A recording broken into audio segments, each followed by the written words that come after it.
departments. I know that these guys aren't from our school, and I know I'm not sure what department you're in, Lee, but I know you're, you know, I haven't seen you around the class, so I'm glad you came.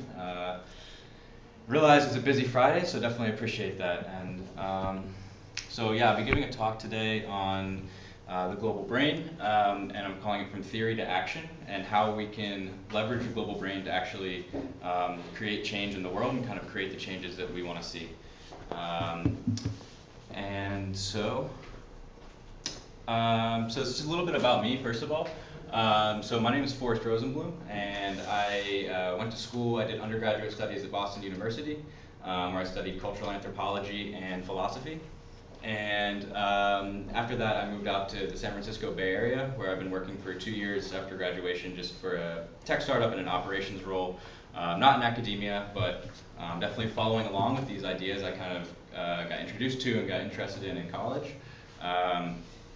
So that's kind of what I've been up to. And so if walking it back a little bit, so I sort of got interested in these ideas of the global brain and whatnot back in high school, and there were two, kind of when I was about 16 or 17 years old, and there were two events that really kind of kicked off my my thinking along this path. And so the first one was I was hanging out with a couple friends, and we were just sitting in the woods, and it was very quiet, it was very serene, and all of a sudden one of my friends got a text message, and it dinged. It was very obvious. It dinged, it interrupted our moment in the woods, and she went ahead and opened her phone up, and she checked her text message. And I saw, you know, the text, her eyes scanned the text, and she laughed, and she had all these internal processes, and she was laughing in her phone. It had nothing to do with anything around us. We were in the peaceful woods, and then she texted it back, and she sends it out. And what I realized right in that moment was that she essentially was communicating via what, to me, to an outside observer, looked like telepathy with someone who wasn't even there. And I saw her brain connect to this person who was however far away. And obviously this is not an uncommon experience. People are texting all the time, but this particular time stood out to me and made me realize that, hey, we actually have built tools for telepathy in the real world. And that's not, I mean, it's funny, it's through, you know, technology, but that's what it is. It's just silent communication of thoughts from one brain to another. And so that really stood out to me.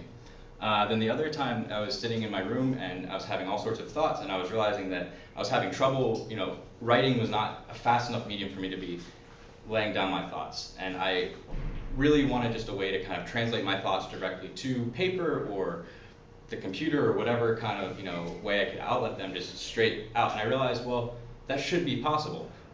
You know, I have brain thought patterns that could be traceable, and you know, in theory, I think that would be possible. You know, there's patterns to thought, and I thought about that, and I kind of, for the first time, kind of thought about the idea of like a brain-computer interface, and those kind of thoughts combined made me realize that, well, we actually will be able to, you know, send thoughts to one another and kind of, through our technology, join our minds in new and powerful ways.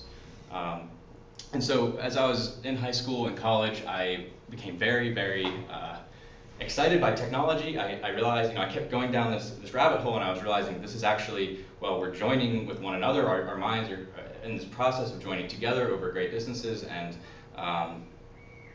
here we are, you know, we're basically evolving. And I got very excited, and I thought, you know, technology is great. It's going to solve all of our problems. Like, look at this. It's accelerating us so rapidly, and down a way that it's going to be amazing for us. I sort of hit a wall with that, which I'll explain to you guys a little bit. But I now, you know, I still have hope in technology, but I've seen a lot of downsides to technology as well, and I've kind of become more cynical over, you know, the past couple of years. And part of that is, again, through my own experience with technology. It has, you know, certain dehumanizing effects in ways that brings people together. It also drives people apart. And so I'm not quite as on board, but I will kind of hopefully get to explain a little bit more about that. But again, I'm also really excited to be here. Through college, I kind of had developed these ideas of a superorganism, and again, this merger of human consciousness, human minds, and I didn't feel like I always, you know, necessarily was finding the reception at my university that I was hoping for. I then found some of Francis's work through a book in the library, and found the Global Brain Institute, and I realized that there were people doing the same thing, thinking along the same lines, and that was very exciting to me. So this is really awesome to be here, and I definitely really appreciate you guys again taking the time and talking. Hopefully we can all, you know, kind of have a discussion here today. I know that I'm thinking about a lot of the same things that you guys are thinking about, and hopefully, we can each learn from one another and kind of push this whole thing forward. And that's a link to my talk. I hope to share the slides with you guys at the end of the presentation. That's a link to the talk I gave at the end of my senior year in college. And kind of if you guys want to see how I formulated the ideas, prior to finding out about the Global Brain Institute, or around the same time as I was finding out about it. So an overview of what I will talk about today. Well, the first thing is, we talk about the global brain as potentially making a utopian world. And it's not always clear to me, I guess, or I think this is pretty well known, that a lot of people have different ideas about what utopia is. It's not, there's not one common understanding of that. So I want to give a little bit about my vision for utopia, so that it kind of grounds the rest of my discussions, so you guys understand what I'm thinking of when I talk about progress and what we're moving towards. So then I also want to talk about certain obstacles that face a utopian ideal. Some people kind of have the idea that, utopia is on its way through technological development for one reason or another. This is kind of maybe the artificial general intelligence idea of utopia, or something along the lines, which is kind of this inevitable event that's going to occur, framed as a technological singularity or something along those lines. But actually, I'm going to hopefully convince you guys that that there are some really big problems that are facing, the utopian vision that I see. And lastly, I'm gonna propose some ways how to get around these obstacles, and that using the global brain theory itself and applying it in a number of different regards is actually the best way to get over these obstacles. And so, in that sense, I'm going to be positioning the global brain theory as kind of a savior, if you will, of its own vision. So that's where we're going today. So my vision of the utopia. So basically, I like to call it kind of an active utopia. And I stole this image from your conference, the Global Brains conference in Vienna, that was organized a year or two ago. But I like this image a lot for the utopian image of our future, because if you look at it, you can see kind of a consciousness emerging here from a network of interactions. This is kind of the global brain idea. But if you look, it's actually an outward-facing image. The person has its eyes wide open. It looks curious. It's looking out into the universe, and it's very active. And it's a brain. It's a mind. It's out searching. It's doing things that minds do. And this is kind of the active utopia that I envision. This is not humans walking around in green grassy fields, kind of just like with robust resources and all the time in the world on their hands and just kind of kicking around. It's not that I don't like green grassy fields or want leisure time. I obviously want that. Everyone wants that. But it's more of saying, once our technology is so advanced, we should remain active. We should remain with continue our desire to know and learn and be creative. And we need to be maximizing our ability, not just, for example, letting machines take care of everything for us and then not being productive ourselves. It should be more of an engaged existence. Now, I think there's a couple characteristics here of what this utopia would look like that are really essential. The first thing is sustainable, meaning that a utopia is not something that needs to be short-lived. This is going to be something we want to make sure we're living as a species for a long time. That's kind of like one of the underlying goals of at least my utopia. And we can talk about what different versions of a utopia might look like, and maybe that's not a given, but for me that's one of the key things, that we want to make sure that humans live for a long time. And that may seem obvious, but it's not necessarily so obvious. Free, people should be free to do what they want. I mean, if they do just not want to contribute less, that's okay, but they should be encouraged to contribute, but they should be encouraged to contribute in ways that they want to, that are productive to them, that are up their alleys, so to speak. Flexible and robust. This means that the system that emerges, this utopian quote-unquote system, is adept at handling challenges. A utopia will never be that there are no challenges facing humanity. That's not a realistic assumption. There will always be challenges, both internal and external, to whatever society we may form, and a utopian quote-unquote society will be good at solving all sorts of challenges that come this way. That will be one of the defining characteristics of it, and that will be what makes it so good, is that it can actually handle those challenges, absorb them, and create good solutions. Powerful, this is, again, getting the idea of an active and engaging intelligence. We want to be maximizing our human ability, essentially. And then the last thing here is we want to be full of mutual respect and shared goals. We want to have sort of common understanding with people where we're not treading on each other, but we're actually pulling towards shared objectives and respecting one another. That would be, you know, in a utopian scenario, because if we're not respecting one another, well, then it's not utopia for everybody. So this is kind of a thing where people are free to do what they want, get the respect they deserve, and we are pulling together instead of apart. Oh, and I didn't mention the seamless integration of people and technology. This is basically the way I see us achieving the great power I think that we have. I think that this utopia, we could say it emerges whenever humans actually, and their technological agents, you know, there's human agents, technological agents, they actually come together, and you can not really tell the difference between one and the other. That will be where we're at our most powerful. Now, whether this comes through brain-computer interfaces or not, I mean, that's definitely one way where I think we are emerging with technologies through our devices and the way that they're really being built ever closer to each other. But we will be our strongest when that seamless integration occurs. So there's a couple key challenges that we have to get over. So as I said, utopia is not just going to emerge. There are in-between stages. This is something Cadell has written about. I know others have mentioned as well.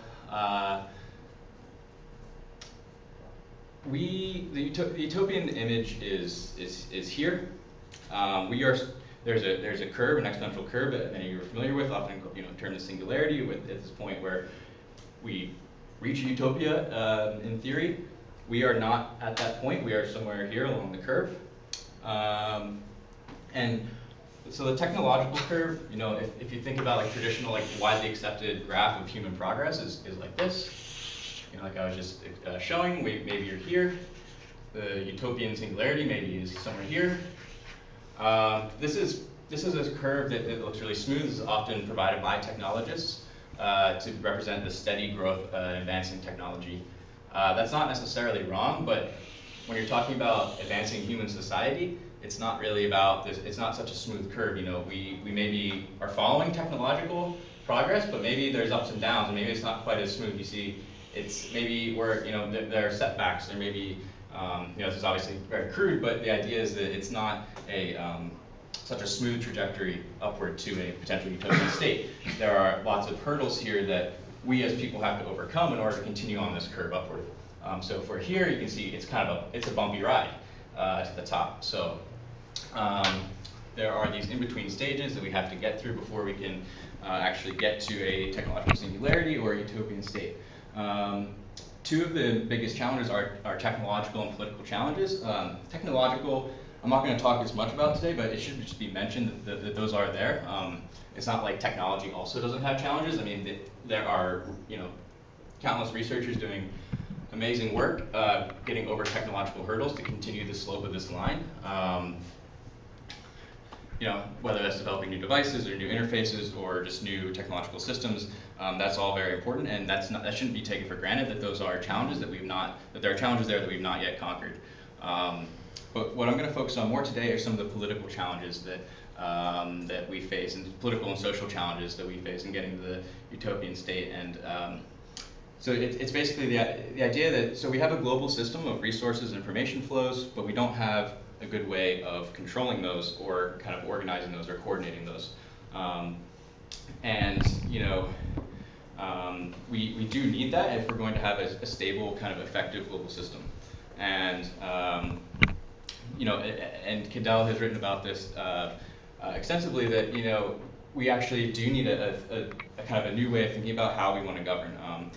He proposes a radical third, meaning a different way from the multiple traditional ways, whether it be free market or kind of Keynesian control systems of economics, of organizing of resources and politics. And this way, he proposed a way called communism. Whatever you want to call it, or however you want to design it, at the end of the day, it has to be a new way of organizing resources and information and resources that better enhance the collective well-being of society and ultimately our collective ability. So that's kind of the goal, because we're not there yet. And one of the reasons we're not there yet is this problem of power. In the global brain theoretical framework,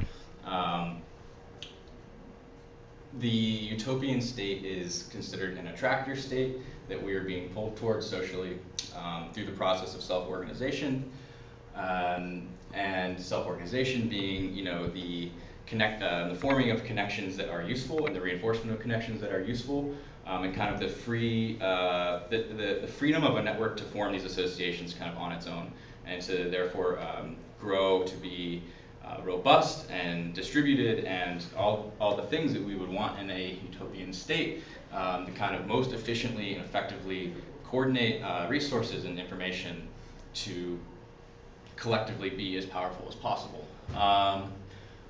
The problem is that there are actually human forces at play here that are slowing down this process of self-organization, and they're actually getting in the way of self-organizing systems. And they need to be accounted for if we are to actually make sure that the self-organization can occur and in totality and kind of bring us to the state we want to get to, which is this utopian state. And I think that it's safe to say that groups in power right now will most likely not want a new way of organizing global politics or global resources, the flow of global resources. They are in power now. There's no reason to mess that up for them. They are on top, and it's human nature to want to be on top. And I don't think that there's anything to say that they won't continue to try to do that. And who am I talking about here? There's major corporations with a great deal of money and influence and power, national governments and other institutions that are all tied together in kind of a network. Now, I don't view this as kind of some conspiracy theory, which all powerful institutions are designing the world in one particular way, but there is a large degree of, I would say, collusion between a lot of these groups that have this kind of influence of centralizing and deharmonizing social synergy as opposed to supporting it, that we need to take into account.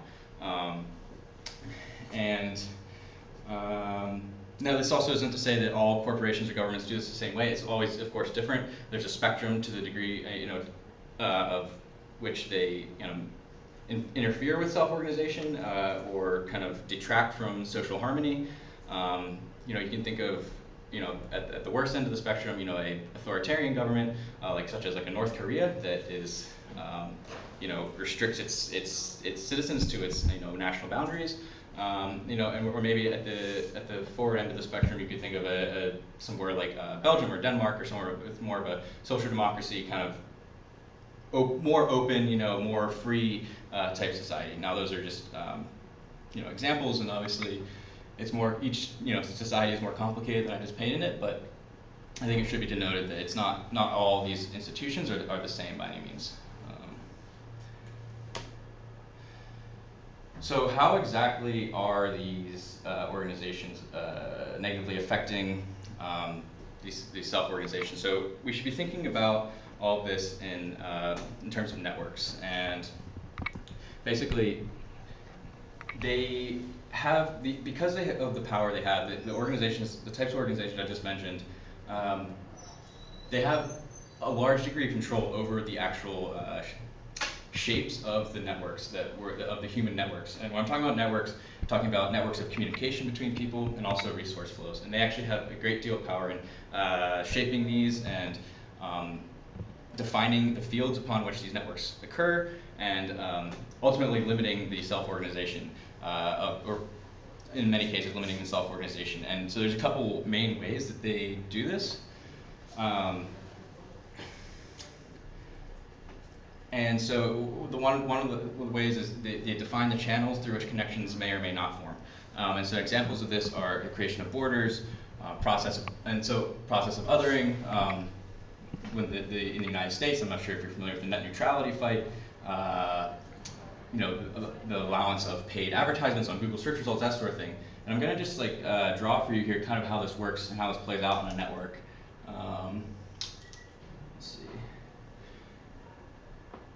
Well, you can see what I was working with earlier. It's no great masterpiece. So you can picture a network of agents. These are human agents. And first I'm going to show you how the borders work. So here's a society, and they are, they work together to accomplish goals. These are connections over which they're communicating or sharing resources, and maybe this person talks to that person, and they're working together, and these lines represent the connections between these agents. So that's a nice little society all working together. Take an international border, for example, or a national border, for example. That's basically an artificial line imposed by a national government, and it limits the self-organization of the system in this way. Here's the border.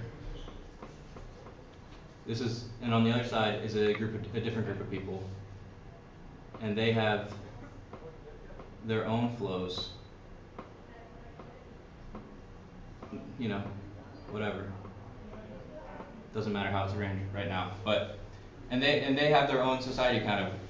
What a border does is it actually limits the amount of information and resources that can flow between the two separate groups. So now this is not absolute, especially with the advent of the internet. Sure, we can pass information over borders now. Borders are not, and they never were, but they're not something that's impenetrable. But what changes is the actual bandwidth, this idea of bandwidth in a connection between borders or between agents. Say that they can only communicate. Say this is a hard border, somewhere that it's not easy to cross physically. Say maybe even Gaza and Israel or something like that. You can think of it as a hard border where the only way to really pass information over, maybe one of the only ways, is the internet. This is the only kind of connection that can form. Thin, if you notice, compared to the other ones, the bandwidth is extremely low in that kind of connection because your face-to-face interactions are restricted. So if you think about it this way, you can think about how a national government in this case is actually able to define the channels over which information can flow, or the avenues over which self-organization can occur. And that's just one example. And you can think about it the same way if you think about a process of othering, where maybe one population of a society is scapegoated and told that they're different, or that they're different from another population in the same society, and therefore connections aren't as likely to form between the two pockets of people. Now, that process of othering can come from the bottom up, but often it's also reinforced by top-down policies as well, depending on what kind of information you're getting.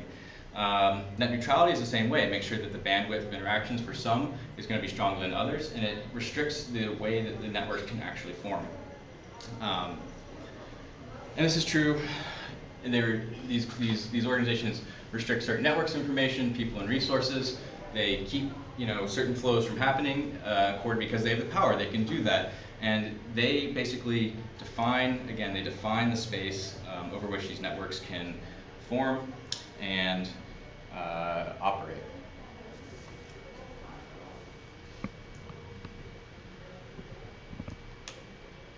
Now, why is this actually such an urgent problem?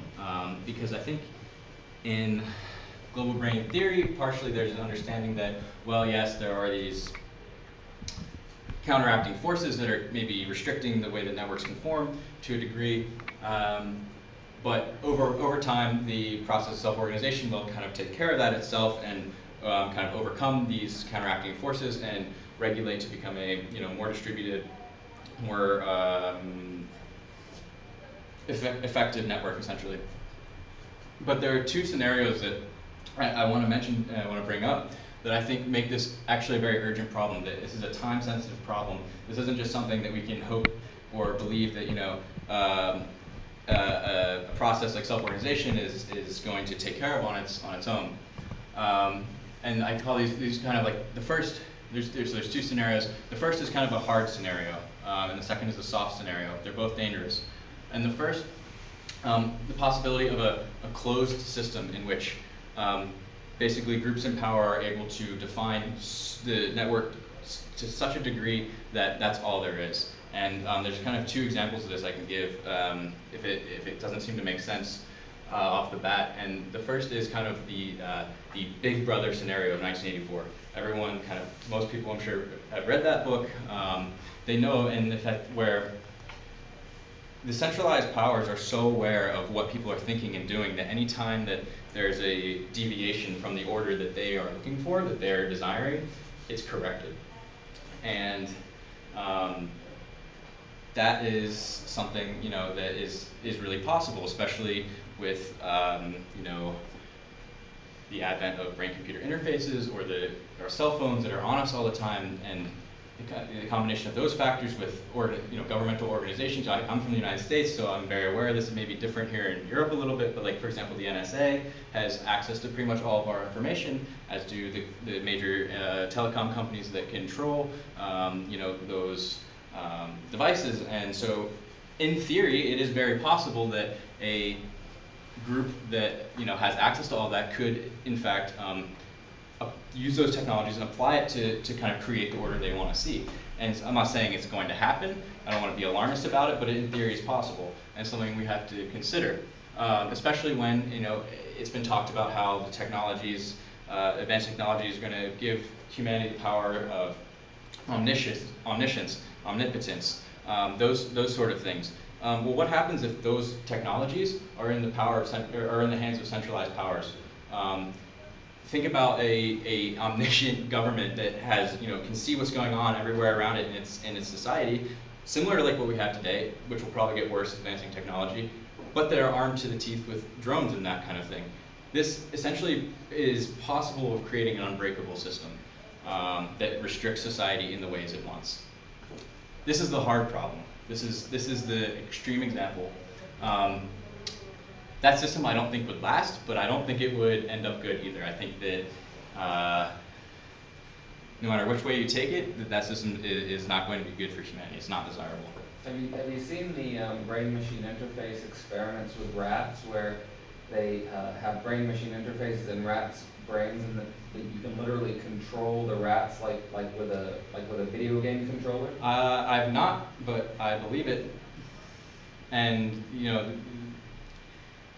to be fair, I think those technologies are coming.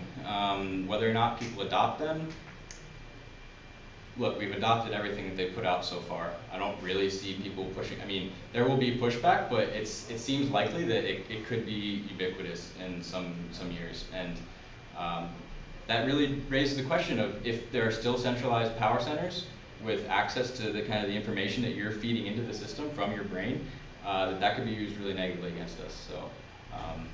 Yeah, we could basically be those rats following an order that someone else sets. Oh, I'm sorry, in the other scenario that was kind of along those lines, it's a part of the hard problem. Picture, say, a virtual reality in which the entire space, and Phil and I were talking about this last night, the entire space is defined by another human or a machine potentially, or a combination thereof. And so basically, your entire consumption of information is provided to you by someone else. It's no longer your experience with the real world. This is something that you basically become a self-contained system that are just playing by the rules that someone else makes. That is another version of the hard problem. It's funny though, because that's how pre-modern people thought about the world, you could say. Like pre-modern people might have thought about the world as we're playing in a video game set up by God or something, like that God set the initial conditions of the structure of the world, and we're playing out the game of that, and the goal is to get to heaven if we play by the rules and the way God wants us to play by the rules. You could think about that in the same way as like maybe being in a virtual reality environment where the structure of the game is pre-programmed by someone else, and you have to follow the rules in a certain way to get a certain number of points to some virtual reality. They might have thought about it like that, but that's not, as far as we're aware, that's not actually how it was. Where in a virtual reality, they may have thought that way, but the universe is still an entire universe of possibilities. But in a world that actually is prescribed to you by a set of rules that's designed by another person, that is limited. Because if you But see, we were able to. But pre-modern people were limited by like their universe. I'm thinking about their universe as a social system. But pre-modern people were able to evolve to what we are today, because they still had the freedom to act in the universe, and over time that their views expanded. Through rebelling against the user codes of that world. But there were no user codes of the world because it's the universe. But where there are user codes, and that's everything that there is, and your world is described by a set of programmed rules. I'm saying Christianity as a user code. Sure. Like the social system of Christianity as a user code, and like and World of Warcraft as an analogous user code. Yeah, but there is a big difference. That is that the Christian codes only describe a very small part of the universe. There is still a whole universe outside there. The trees, the animals, the weather. It's not controlled by. Which are part of the great chain of being. No, but they are not controlled by the code. While in World of Warcraft they are controlled by the code. Yeah, there is that. So I think that is the big difference between an artificial world and a real world. Is that the real world is open and unpredictable. If you're in an artificial world, you may play perfectly according to the rules. But as soon as something happens from outside the artificial world, you're not prepared to it. You're not resilient. The point of resilience is to have a diversity of things, and that means constantly being confronted with things that are not part of the system. Well, let me give maybe an extreme example of the type of homology I'm trying to derive. Where if you're playing in a video game, there's a funny phenomenon where, you know, when you can see the edge of the video game, like say a town wall in the distance, and then if you go up to the town wall in the distance, you come up against a fuzzy wall because it's actually not coded, it's not programmed, there's nothing actually there, it's just a flat surface. Yeah. And maybe that's sort of analogous to like quantum mechanics, where like you have, you know, determinate objects, but then when you get down to the fundamental micro reality, it's just a fuzzy, you get just like a fuzzy indeterminate space. You know, so it's like the limits of the coding of the world, or something like that, or something of that structure. Yeah, it's like quantum mechanics is the fuzzy wall in the distance of the video game, you know. So I get the analogy, but I guess the difference is that if when you're focused on the outside world, whether, you know, even if you do hit a fuzzy wall, your observations will still be helping you understand what that reality is, and presumably whether or not it's a reality, what kind of reality it is, it will be kind of providing you information that helps you as a person or organism survive in that environment. Whereas if you're in a virtual world, you may not have any the world you're experiencing, the symbolic kind of experience that you're having that's designed by another human may not give you any kind of information to the real world in which you do have to survive, or, you know, at some level are still an actor, maybe just a removed actor because you're in a virtual world. And also in general, I mean, I think it's going to, at least the world as a universe is a lot larger with a lot more possibilities than a coded world, although that's not maybe going to be true forever. I think the right word to describe is open-ended. A video game is not open-ended. If you walk too far, you come to the end and the game stops. The real world is open-ended. Yeah. Well, even in video games where there are no walls, in the sense that you have in principle an infinite space, it's not infinite in the sense that the rules are there, it's a limited set of rules. While reality is infinite, there's an infinite complexity in reality. And therefore you will always meet with surprises. How can you be sure there's an infinite complexity in reality? It's an assumption. That's a pretty big assumption. I think it's a pretty good default assumption. I've heard it. Whatever more. That's a controversial statement, though. It's not for sure. That's not for sure at all. Well, anyway, I mean, mathematically, if you calculate the non-complexity of the worlds compared to the non-complexity of the best video game, yeah, sure. So many orders of magnitude different that I think you can just take it as being infinite. What about quantum computing? Well, precisely, quantum computing will open up many more possibilities, many more degrees of freedom, because the world allows it, not because it's programmed. Well, that we can get back to that, because I think we do have an hour for discussion, so that'll be a good point we can bring up. I think it's definitely relevant. But I want to talk about the soft problem too, because the hard problem is obviously scary, and that's something that I think that we should recognize as a possibility. Not necessarily it's going to happen, but it's a possibility we need to be aware of. the second problem, the soft problem of these counteracting forces is actually time. You know, obviously we have you know, environmental problems primarily. That's what I'm thinking of here in the world. And you know, the urgency of those can be debated, but regardless, you know, we're using resources at an extreme rate. Environmental problems will become an issue. They already are an issue. They will become more of an issue. And say that we need to reach a certain level of societal coordination to be able to actually tackle those problems. Well, if there are forces that are slowing down the actual advancement of social progress or political progress, we may actually run out of time, and it may be the thing, like, we're still on the path towards a distributed, self-organizing society, utopian world, but we may not get there because we actually didn't get there fast enough. Forces like the one called TRUMP. And I'm going to talk about how he got elected and how these kind of so yeah, for example, we had certain forces that were against what I would consider as centralized kind of counteracting forces that helped get President Trump elected. It's TRUMP. Oh, you guys don't say it? It's he who must not be you guys, named. he who must not be named. He who must not be named. Call him drunk.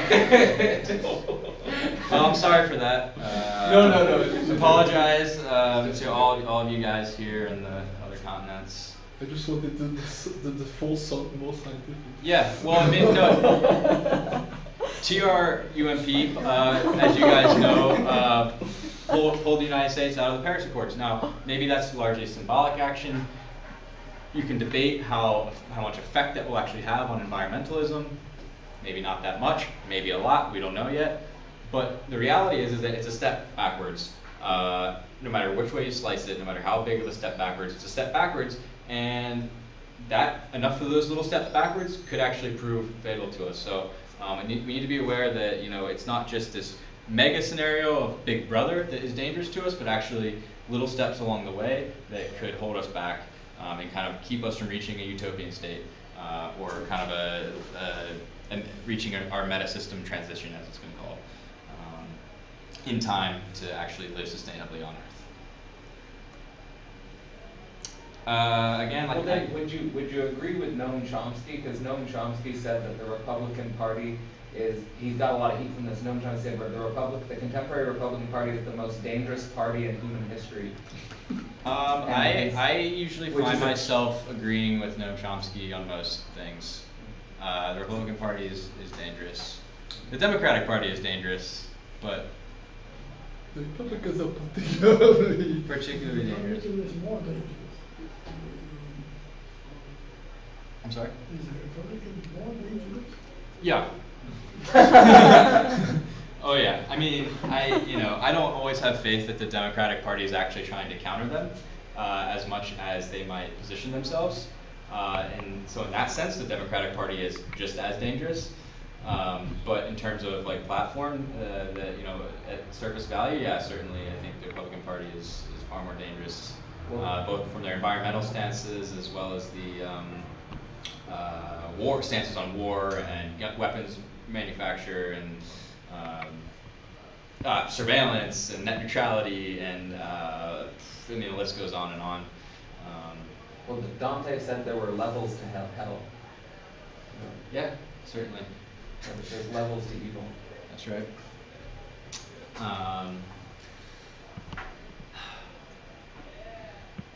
So how do we kind of get out of this jam?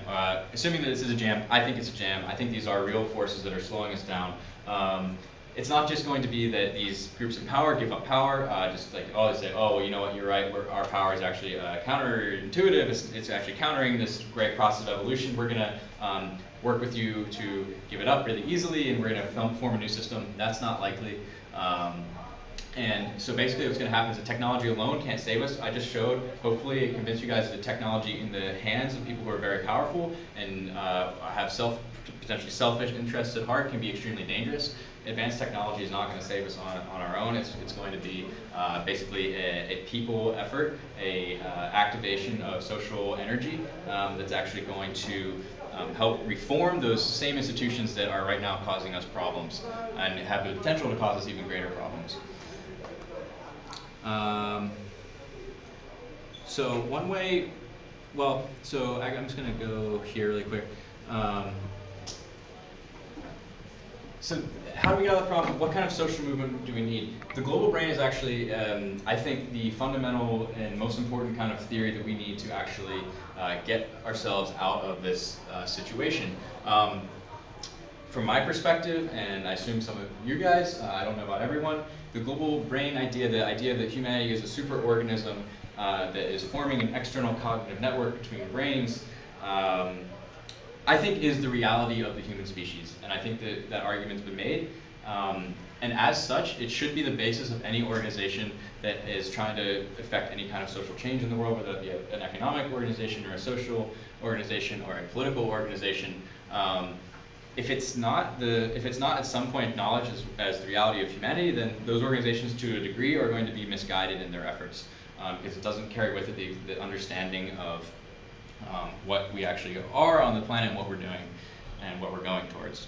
The global brain, what it does is it tells us what kind of institutions we need, and it's unique in that it informs us as to the kind of institutions that we need to build. And in generally speaking, it's those that maximize collective intelligence, that maximize our collective ability to manipulate resources and to work together and to build on each other's ideas and to affect, build positive things in the universe. And so, the global brain, it has these kind of underpinnings. It tells us what kind of things we need to build. It champions certain things like distributed and flexible networks, which allow for freedom of thought and kind of the efficient organization of thought and action. It tells us that we need diverse institutions that have a wide degree of viewpoints that take into account a lot of different people's perspectives. So these kind of aspects are kind of informing us what kind of what kind of things we need to be maximizing with the institutions that we build for the 21st century. And as I spoke about earlier, we need kind of a new rethinking of politics and political systems and how we kind of regulate global flows of information and resources. And these kind of mechanisms that do these kind of things, that make sure that they are, getting the most amount of opinions as possible, and that they are, maximizing the collective intelligence of people. These are the kind of institutions that we need to actually operate, because according to global brain theory, these are the things that are going to make us the most collectively intelligent, and that's really the goal, is to be the most collectively potent as a society.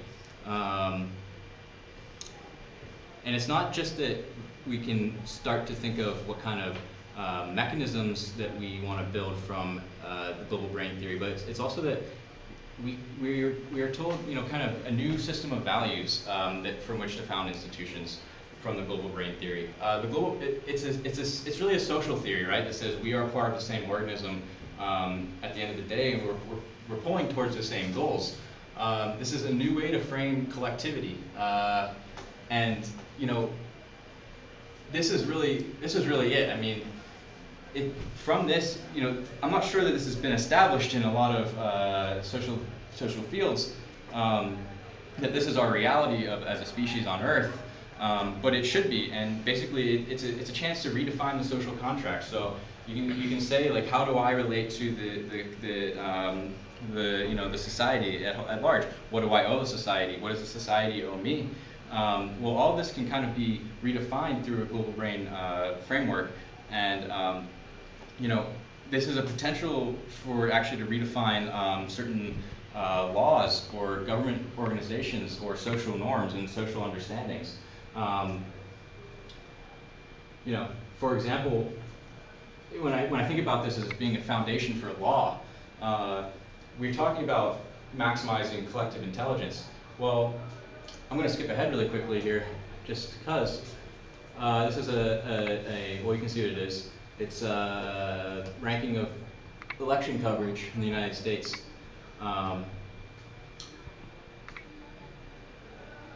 Yeah, you can see here. Number of television mentions by network, dating back to 2015. Well, if people wonder how Donald Trump got elected. They wonder, how could this have happened? And obviously, there's nationalism springing up around the world. That is a social current. There are a lot of reasons for that. But I don't really look too much farther than this right here. the media, the major media, and these are major media sources in the United States. You know, you can see Bloomberg, CNBC, CNN, Fox. Now, this obviously is not comprehensive of the mediascape in the US by any means, it's just television. But you can see that Donald Trump got, by far and away, the most media coverage. And guess what? He won the election. That's not an accident. I see a lot of causality there. And so when I'm talking about setting up a set of laws, you can say, well, how do we get someone who's completely unfit to govern in the United States? Well, the media coverage was a large part of that. But you can say, well, the media was completely irresponsible with the power that they had given to them. They knew that they had a certain amount of influence in the result of this election, and they, instead of portraying different viewpoints, actually all these media organizations, which claim to be on the left and the right, covered the same person, and they did so. I mean, this can be hotly debated, I suppose, on how far the law can go. But you can say that by covering very similar things and very similar people, they actually failed their obligation to society in maximizing collective intelligence by not creating a variety of viewpoints, but just by just repeating what the other said and flooding our networks with the same information. Well, how can people make informed decisions if they're getting fed the same information? There's a threshold that they cross that is, in my opinion, should be illegal, because it actually minimized our collective intelligence and made it impossible for the American public to make an informed decision on who they should be electing. This would have been true of any candidate if any candidate was covered so greatly. I try to keep this apolitical to a degree, in the sense that in general they have an obligation to provide a variety of perspectives, given the amount of market share and influence they have, these media groups, and they failed that. If the global brain and the superorganism was able to be established as a ethical code that could maybe even be established as a legal code, we could actually take action against those kind of companies and reorganize them. And that kind of gets back to this. How do we get out of the jam? Well, we need to be able to identify what these counteracting forces to self-organization are.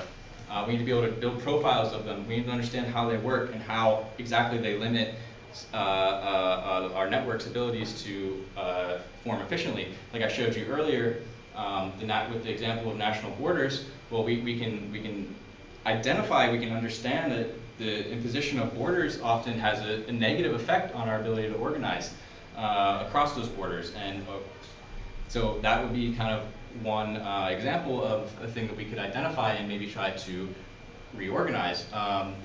Also, this example of major media networks providing shallow and repetitive news, well, we can see that that has a net negative effect on the distributed intelligence of a network.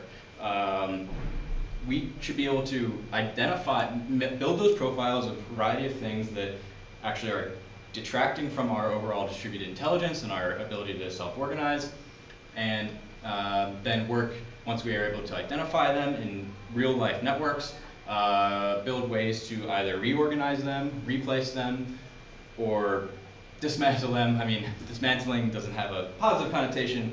We'd obviously want to put something in its place, but we can, in a sense, target those organizations as something that needs to be reformed in order to have a better society and to get closer to pulling us together to a utopia.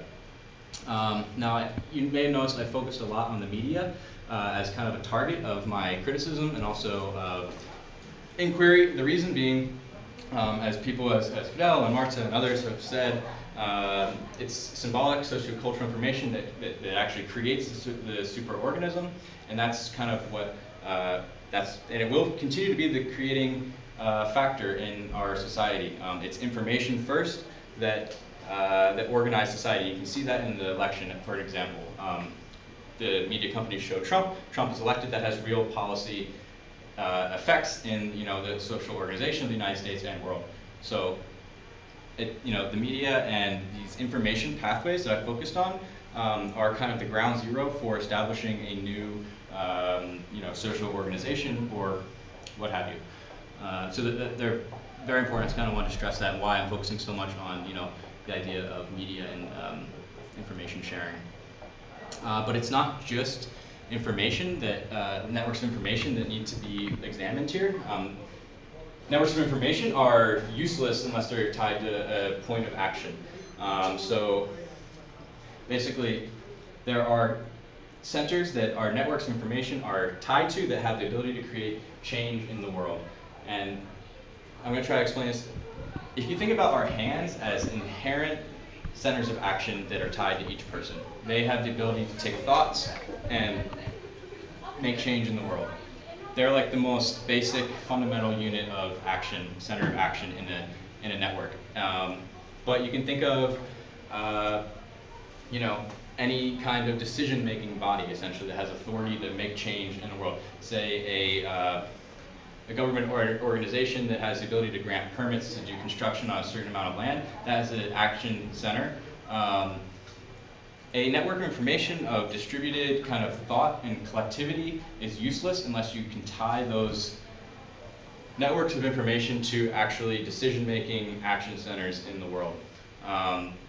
And this is important because we're talking about making a society that's powerful, that maximizes collective intelligence. Well, it's not just the information networks that we have to expand and to allow to flow more freely, but it's also, this may be a harder challenge, is to actually tie centers of power, tie the ability to make change in the world, to make decisions and influence the world physically, to those reorganized, more free flows of information.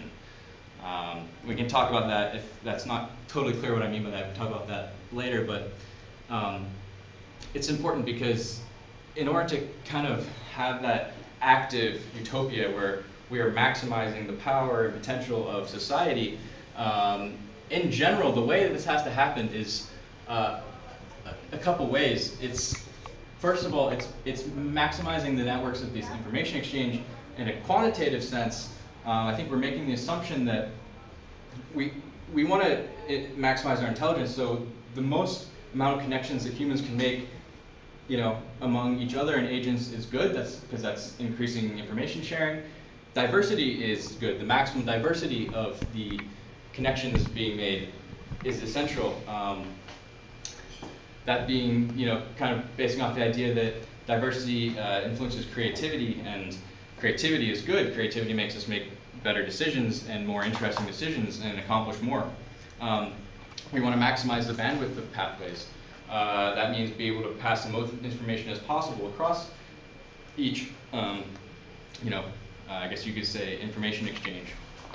And more, but it's not just about the quantity, but we also, in order to construct a utopia, we want to qualitatively be maximizing information as well, in a sense meaning that the information being passed is actually useful. It actually represents the real world in a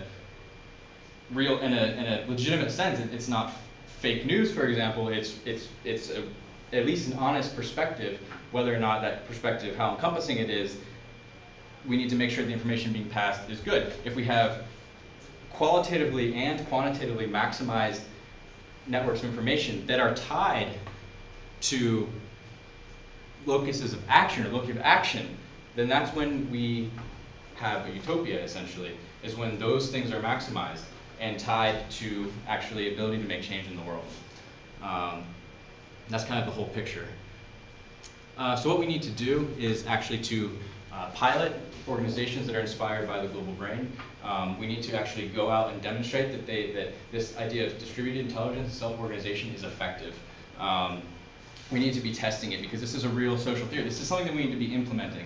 This is something that it's not something that is just going to happen on its own, like I was trying to stress earlier. This is something that we need to be trying to actually build. Because the theory goes, a distributed system is actually the most effective. That's why it's going to allow us to be an effective, active utopia. So we need to build these, try piloting and building institutions, and seeing and if they work. Now, Professor Heiligen and others have proposed, an offer network, for example, as an institution, an economic institution that will help arrange resources in an efficient way. That's the kind of thing we need. I would also propose maybe like a public domain of an offer network, one where where democratic challenges are selected democratically, so that we can make sure that we are actually tackling collective problems as well, rather than just individual private problems, but ones where we are focusing on a collectivity. Selection of those challenges would be based on understanding of society as a superorganism. That goes back to kind of a superorganism ethics and a superorganism value system. What is important for us as a superorganism to be prioritizing? An institution that made decisions based on that is kind of what we need. Now, we will still need mechanisms for resolving disputes. I don't think that we can get away from a system where there are not centers of power or coordination centers, so to speak, in which priorities over resources are made. That will be, I do think we should move towards a more distributed, less centralized system of power, or maybe a spreading out of these centers of action that I talked about, and maybe coordinating maybe on a more local level. But I don't think that power centers will go away. It's just maybe making them more appropriate and accountable to the people that they affect, for example. But it's definitely a case where you'd want to avoid just recreating a power system that essentially ended up with the same problems that I was describing earlier. And I mean, lastly, this is awesome. I think that we don't step back and acknowledge that enough. I think that we really need to just think about what we're saying, what I've just been saying, and what others in the Global Brain Institute, ECCO, is talking about. This is not something to be simped at. This is crazy stuff. This is awesome. This is everything. This is a crowning moment in evolution. This is not like we talk about it in an academic sense a lot, and that's great. It's good to be to kind of be rigorous and kind of develop these things scientifically and whatnot. But this is actually, an amazing moment in human history, and this is kind of the most important thing to me, because I think that it's not a given that we can make a utopia come out of this, but it is a possibility. And the only way it's going to happen is through the application of the theories to actually try to build the world we want to see, not just hope it emerges.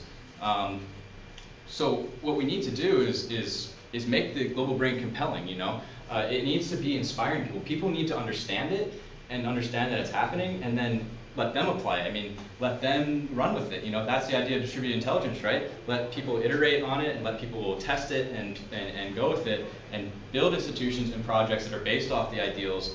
And only actually by making it happen in the real world is the only way it's actually going to happen. If we want to see it, you have to do it. And all social movements, that's true of all social movements. And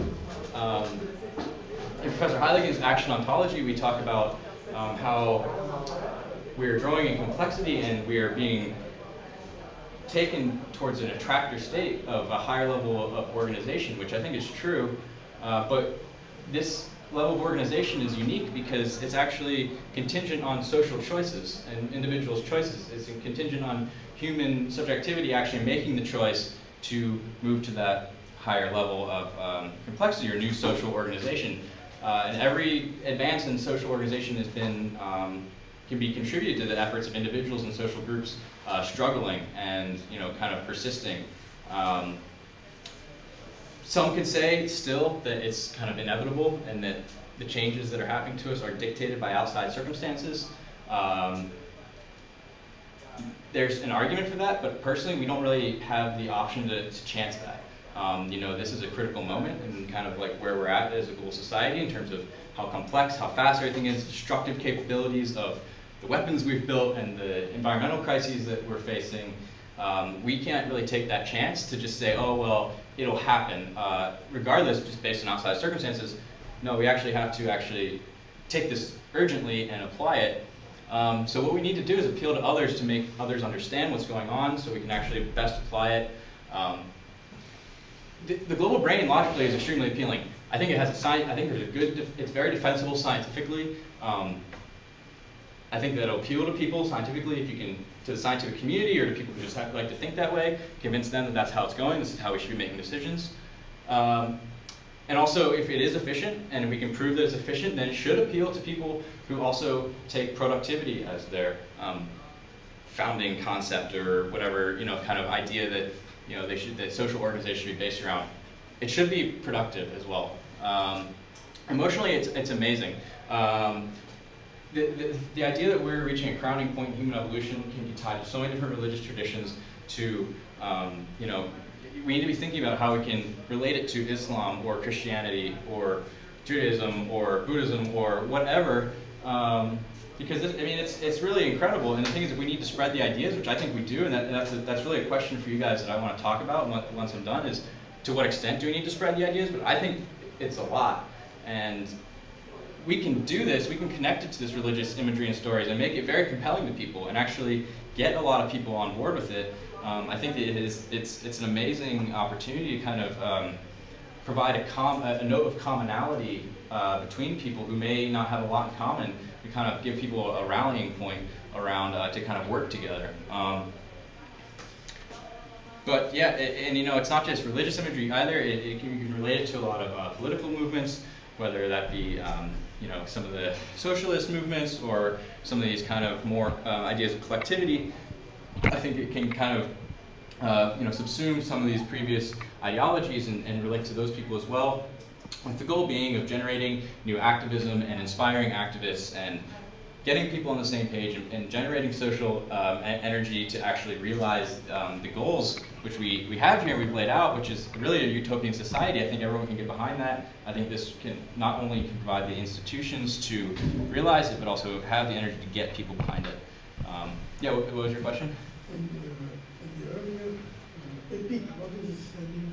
Oh, EPIC is, I put it in caps. It's not it's not an acronym though. It's just, this is epic, like, this is amazing. EPIC is just really, really awesome. Okay.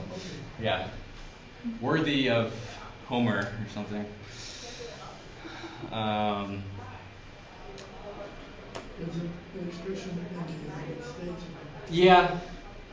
Yeah. I remember one of the rules of gamification was to create epic meaning, to make it look as if you're doing something epic. That's right, and that's basically what we need to do. And I think that I think that the global brain concept carries an epic connotation that would appeal to people. I mean, a lot of people say politics isn't that interesting. Most politics boring. Same with economics or this or that, the other thing. This to me is interesting, and I think it's remarkably compelling. I didn't find that necessarily everyone thought that when I was in school, which is, I was telling Dallas all the time, it blows my mind that people think of this and either they glaze over or they say, that's really cool, and they kind of... You're having trouble sharing your mental erection, you're right. Yeah, yes. Thank you, Cadell, for putting it so... But I'm so hard. But anyhow, I think that we can share it. I think that we can get people on this page and get people excited about it. So I have a lot of questions for you guys. That one of them being that branding. I think given that we want to share this idea, which again I think maybe could be debated, but assuming that we do for a minute, how do we brand it? Superorganism, too scientific. People with eyes go blank when they hear that. They say, okay, that's not cool. Communism, too close to communism. but right on point, but just in terms of branding, it's not going to sell. Global brain sounds too scary. It's too Big Brother-ish. I don't know what the answer is, but I think it's a serious question that we need to be considering. Is if we want to spread these ideas, how do we package them, and how do we sell them to people? Not that we're selling anything. Well, I think a good example of a branding that has worked is Gaia. The Earth is a superorganism, which is also pretty abstract concept. Put the name of a Greek goddess on it, and it's... Gaia's pretty good. Nice. It's a little... Gaia has a little too... it's New Age. It's a little... Yeah, it has a little of a crunchy connotation. Crunchy being a phrase in the United States, kind of being like too earthy, kind of too Gaia doesn't mystical. Gaia doesn't catch on with reductionist scientists or political realists or. Yeah. And it may be the case that depending on the group you're talking to, you have to frame it differently. And I think that's probably inevitably true. There is no one framing here that works for everyone. I do think that it should be able to be connected to them. Everyone needs to make sure they know they're talking about the same thing. You're right that there's probably no unified frame, but it needs to be able to be connected to a similar concept. There is no absolute container. There's no concept that functions as an absolute container, like that, Yeah, within but- which everyone will say yes. Yeah, but the problem with blending is you need to give the thing a name. The name doesn't match Apple, doesn't match matter. I mean, after a while, why did they call the computers Apple?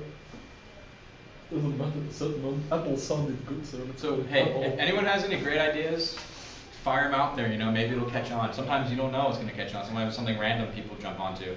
Well, it has to be bottom up. That's the whole problem with the. I mean, there's lots of examples about this. You could give the example of what is it? That language that the UN wanted to institute as a universal language. Esperanto, right? Because it is a top-down language. The global language can't emerge top-down. It has to be bottom-up. So, for example, English has sort of become the global language just through bottom-up processes because it's been functional, and Esperanto hasn't caught on because. So that's a good point. I mean, functional. and it's kind of I guess that's kind of one of the central questions overall of my talk is, to what degree do we have to kind of,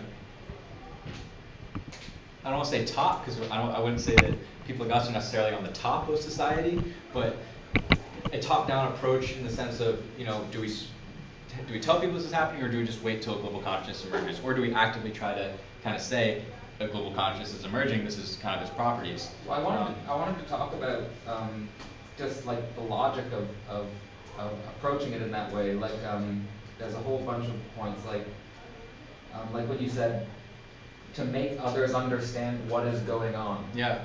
Like it assumes you know what is going on. I am assuming and could you imagine you going to Putin and saying, I know what is going on, and you don't? You know, like even though you would say, like, you know, Putin would say, how about you get the hell out of my office and I'll shoot you on the way out? Like, you know, like, and you know, you don't know what the hell is going on. You're just some liberal arts kid from Boston, you know, and you know, and then he'd sick the bears on you.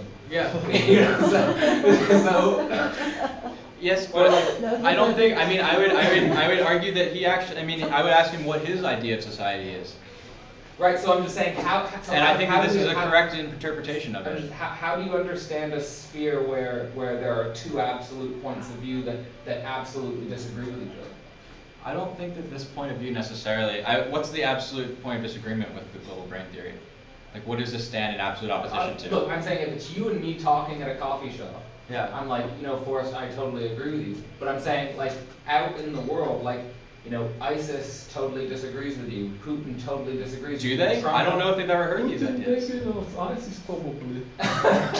You know, Trump and his supporters, you know, like I think so. Like, take for example the functions of differentiation and integration, and what I'm saying is, how do we understand the different levels of differentiation and integration? Like, I'll give a specific example with Trump. You know what Trump said when he didn't sign the Paris Agreement? He said, "I was voted to serve America, not France." So what he's saying there is he's saying that my job is to serve an integrated function on a lower level than this agreement is asking me to serve. Yeah. You're asking me to serve an integrated function of a global whole, and I'm not serving that integrated function of that whole. Mm-hmm. So how do you understand the multiplicity of integrative functions, where there's integrated functions on different levels, and there are people who don't want to serve the integrated function of the whole? I think you start by convincing them that we are a whole, and we don't. And you're right. We acknowledge we don't have a global institution that is necessarily built to serve the whole, which I think was part of your point in the Commons papers, and that's true. We don't have that yet, which is why we need to build one, or build sets of systems of them. But the reality is I mean, and again, this can be argued, but scientifically, I think that it makes sense that we are a superorganism.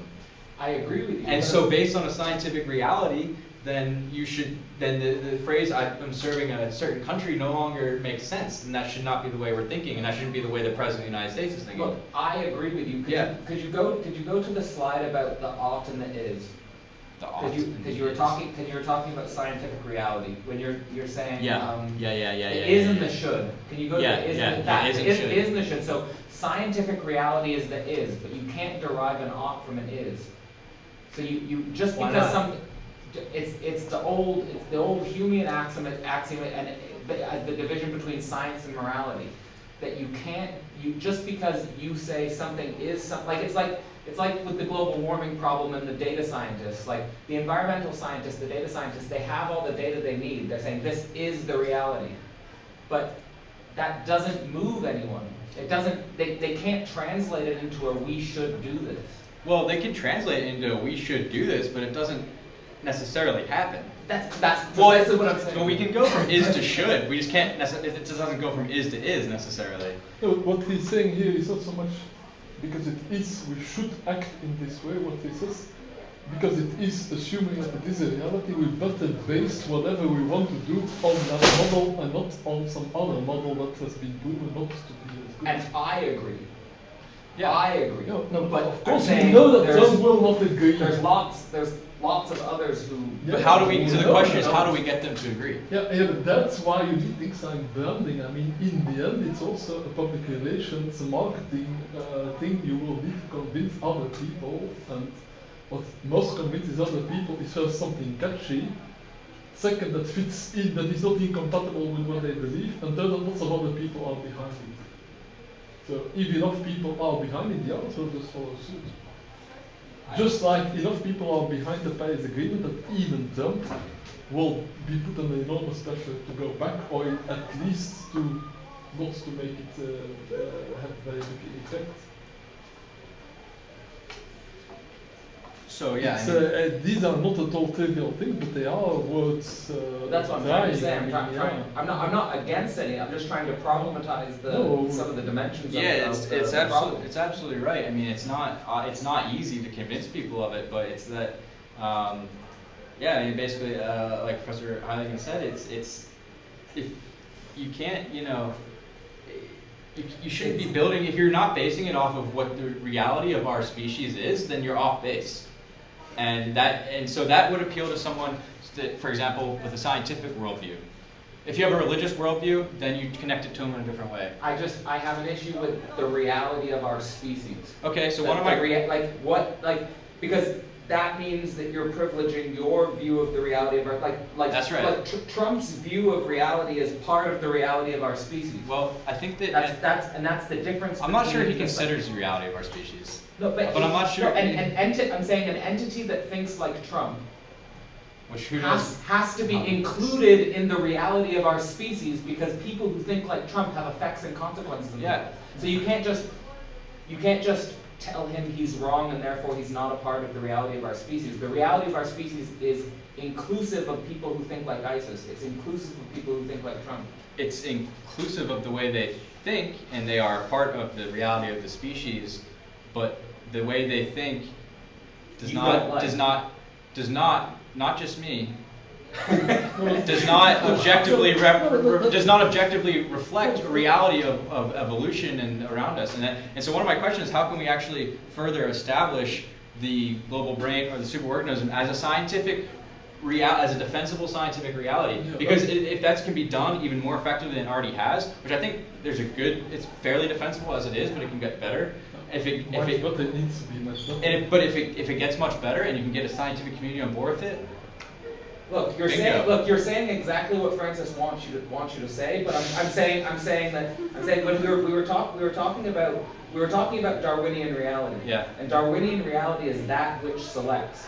So in terms of reality, that which selects, we have to explain the fact that evolution has selected Trump, evolution has selected ISIS, evolution, Islam has been selected.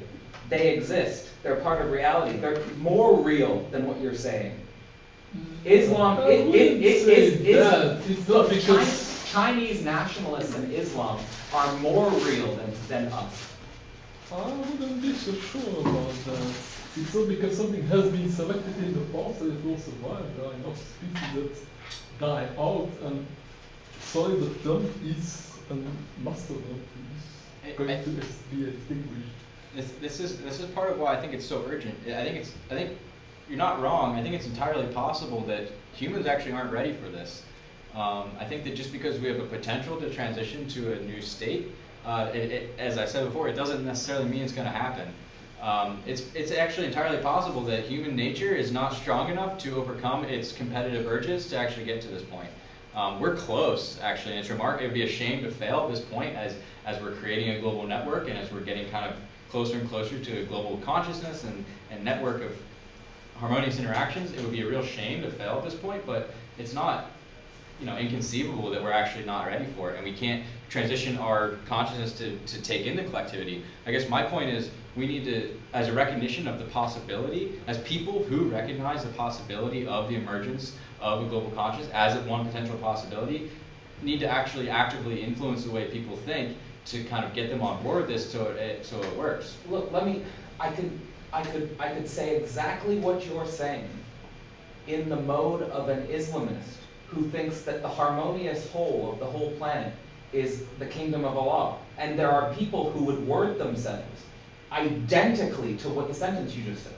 They would just put it in an Islamic language. So yes, but they will never get the whole of humanity behind them. By definition, they exclude everybody, while we potentially could get everybody I behind don't them. think so.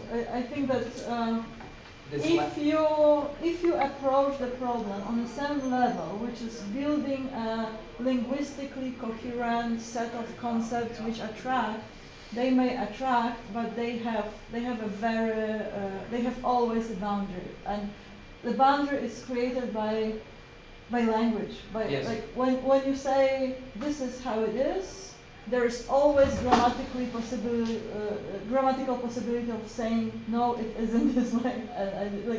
And like all concepts that attract and they evolutionary attract and get selected, like Islam, like nationalism, whatever, are those bundles of concepts which are attractive to some people. So when you say let's call it, let's brand it, let's attract, you'll create, maybe you'll create an Islam, like a new, like in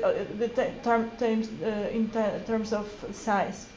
But what do you do, like vis-a-vis the other social systems which are there and which are equally strong and attractive as well, because they are attractive since they attract, So, yeah. like, what is the politics there? Yeah. From that moment on.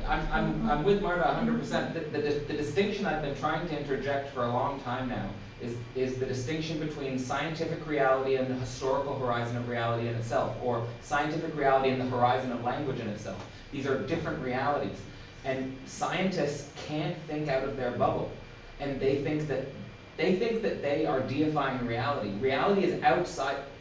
The historical and the linguistic horizon subsume science. It's not the other way around.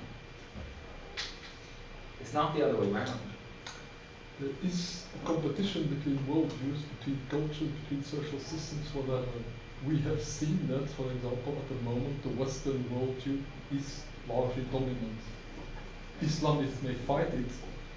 Nobody wants, except this few Islamists, wants to replace the Western worldview by the Islamic worldview. There are lots of shortcomings in the present Western worldview, in particular capitalism, but it is dominant at the moment. So it is possible for a worldview to become dominant. What we need is a new worldview that is equally dominant, not dominant in the sense that it excludes everything else, but in the sense that most people in the world consider it to be reasonable that you believe in science and that you have free markets and that you have democracy. Most people in the world consider that to be the right thing. Not everybody. Large parts are very much against it at the moment, but it is still the dominant view. So it is possible for a view to become dominant. And that view has become dominant because it was more powerful than the others. Islam has been trying to conquer the world for centuries. At a certain moment in the Middle Ages it seemed to succeed, and then their dominance kind of came to a halt, and now they are at the world level less and less important economically and culturally, because nothing new is coming out of Islamic countries. While China, on the other hand, has been expanding because they have a worldview that is much more open to innovation and to science and to technology. Do you have data on the decline in the belief in Islam? Not on the decline in the belief of Islam, but on the decline of the Human Development Index. There's a nice report of the United Nations on human development, the Arab Human Development Index, and all the regions in the world have gone up in human development except the Arab ones that have gone down those Of course, that would largely be the effect of like Western bombing and interjection. I feel like. And that was As before opposed there to- were, that was before there were wars in Syria and so on. Even Syria is a small part of And the then, Arab yeah. world. That is the whole from Morocco up to Iraq, Egypt, Sudan, Syria, Lebanon.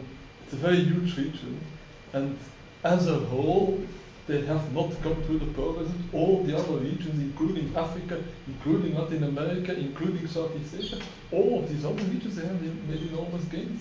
But for me, And that's this- because the Islamic worldview is more conservative. It's not open to these kind of. It's less democratic. It's less diverse. It's not open to the changes that are necessary for society to develop.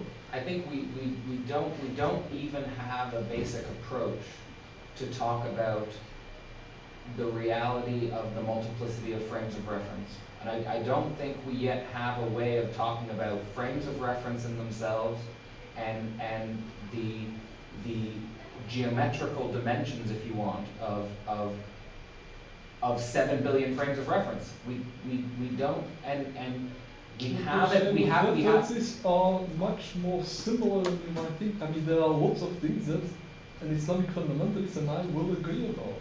There will be obviously things we will disagree about, but I have always said human values are not as localized as people think. Everybody wants their children to be happy, wants to have a nice house, wants to be safe from war and security, wants to have a loving relationship, wants to his nature to be beautiful. Most of the values we share. It's just that these particular symbolic things, whether it should be Allah or God, where people kind of get very much upset and make these kind of harsh boundaries. And that's the kind of thinking we should try to avoid. I think we're not saying that you should start venerating the global brain instead of Allah. No, the global brain you can start venerating, you can continue venerating Allah or God or whatever you want. It's just you show your perspective, a broader perspective where all these things are kind of more connected. Marna, what were you saying? I just don't see the point of entering with the concept of global brain in exactly this domain, which is always problematic. Making I don't say that global brain is the right politics, make concept. it no. I'm like whatever you name it, No. like putting it on the same level ontologically of all those like as a new worldview which is competing with other worldviews, which is better than like all worldviews claim that they are Yeah. better than No, other worldviews. it This should- is like no, in but- their definition. No, you're right, You know. it should not be at the same level. It should be not the same level. So for example, when you think like what is universal, what becomes universal, I would say like wearing shoes has become universal, you know, and maybe using cars for at the moment. Internet but has never become universal. internet has become like cell phones have become universal, but never concepts, never ideals, never you know like sets of you know. Oh yes. What is a universal concept? Like when you put it. Love, peace, democracy, equality. Let me give a problematic of the universality of the concept. I'll give it with freedom, because you won't meet a goddamn person who's anti-freedom. No, And- I agree that the meaning of these things can very much change. When And you they won't are meet a person who's single-minded. anti-love either. But like to give a paradoxical dimension of this universality of the concept. My favorite example is always Scientology. Scientology, you go to a Scientology conference and they'll have a big banner and it says freedom. And then they'll give you a program. It's called the Road to Freedom. And the Road to Freedom takes you up 7 levels. And the paradox of the Road to Freedom is that the higher you go up in the levels, the more you become enslaved by Scientology. And the same at a Republican, so the party that Noam Chomsky calls the most dangerous party in human history, at all of their biggest rallies, they have banners of freedom. They're all screaming about it. So the universality of the concept is a really interesting. We have to think about it on a meta level. It's you know, the concepts of love and freedom and are universal, but they're universal in a very paradoxical way. Hey, I've got. They are abused a lot by, especially Scientology is an example where they use the word freedom because it sounds good, but they actually mean the opposite. I was thinking that what you was mentioning earlier about what is needed or one is required to kind of, if you don't mind me comparing this to a religion, because Please do. Islam has been mentioned and Christianity has been mentioned several times, but somewhere you mentioned stories and values. So if we think about how the Western thought became dominant, it started with this one guy, and then he died, and 12 people had believed in him first, and then it got more. And in time, and this was very slow because they always were talking face to face, and they had to walk instead of having an internet. But it took a long time, and it also, how should I put this? The Western thought was also spread with swords from time to time, and that's how you ended up with the dominance. So I would rather, if you are constructive with time, as we are, I think that capitalism or consumption, culture of consumption made the difference in 500 years. If we think that the modern consumption culture started in Netherlands in the 16th century or something like that. So the spread was perhaps, firstly, it was faster. Secondly, it was less violent. If what I'm suggesting is considering like you could easily try to think of historical proceedings on how to spread this, but ultimately I think it comes down to people who believe in something and then they work towards it because it's beneficial for them somehow. Is it better life in eternity or more money in this life? I don't know with this one, but there are. I'm sure that there are several options, and a story like you mentioned on the branding is definitely one. You can go on telling a story about that, whatever that resonates with people. Can I just play off what she said just really quickly? Because you have to factor in the fact that the reason why you're attracted to the global brain idea is because it could potentially offer you a better future in academia, and it could. But we have to have, so it makes you excited. But if you're going to excite people, it has to be like she's saying, because it's gonna be something that they believe will give them a brighter future, and maybe that that is exactly what we need to do. I agree, and I think that so the global brain idea might not be a universal function in this. I think it can be on two fronts, and so on the one front, I think that there is a potential. I know that again, going back to the pilot idea of an offer network, I think that there are other ideas as well that we can explore. That maybe there are new ways to organize our economy, for example, that are based on global brain kind of thinking, that will offer people an alternative and potentially better way to live their lives. I don't think we have them quite yet, but I think that they do exist, and I think that that's one reason we need to try to build social systems, or to try to pilot, basically to experiment with different organizations, different ways of living that may actually prove to be more beneficial to people. So I think the global brain on the one hand has a potential to actually act as a foundation for those systems that actually will give someone believe that they have a better life or have something they can work towards. It's actually working for them. So that's the one thing. And then the second thing is, I think we're forgetting that the universality of science.